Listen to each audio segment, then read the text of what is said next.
les caves, ou à peu près toutes les caves de France, classent les vins par appellation, par région, par pays. Nous, on a voulu les classer par type de goût, mais on essaye de noter vraiment la saveur principale, ce qui ressort vraiment du vin en tant que tel. L'idée, c'était de ne pas simplement classer les vins différemment, comme certains quand même le font, certains cavistes le font. C'était à la fois de les classer différemment et de le relier d'une manière simple et ludique à la gastronomie, avec quand même une cohérence de fond. Donc en fait, on a séquencé un plat ou un repas en deux parties. La partie supérieure qui est le centre, on va dire, du plat. Donc on a les viandes, les poissons, le fromage, le dessert. Et la partie inférieure qui est consacrée à la manière dont c'est préparé ou à la manière dont le plat est accompagné.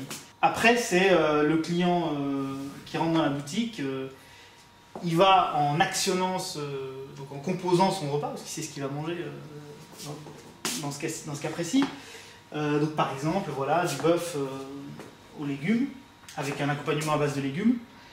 Et l'idée, évidemment, c'est pour corroborer le fait qu'on a cassé le classement par appellation, c'est que le client n'est plus renvoyé vers une appellation, mais il est renvoyé vers une typicité.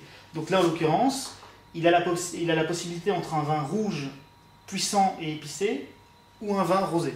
Il va donc dans la classification qu'on a mise en place, et donc dans les colonnes puissants, et dans les lignes, donc l'axe des abscisses où il y a la saveur épicée. Donc on est dans les colonnes puissants, dans les lignes épicées, et on prend par exemple 3 bouteilles différentes, à 3 niveaux de gamme complètement différents. Donc on va avoir un Côte du Roussillon Réserve 2006, autour de 11,90 € la bouteille.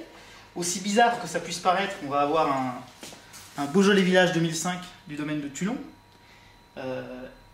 et également un Cornas, donc dans la vallée du Rhône. Ces 3 vins présentent la caractéristique d'être puissants et épicés, donc de convenir au plat en provenant d'appellations complètement différentes. On a du septentrional, on a du complètement méridional, et on a un peu entre les deux avec le Cornas Côte du Rhône Nord.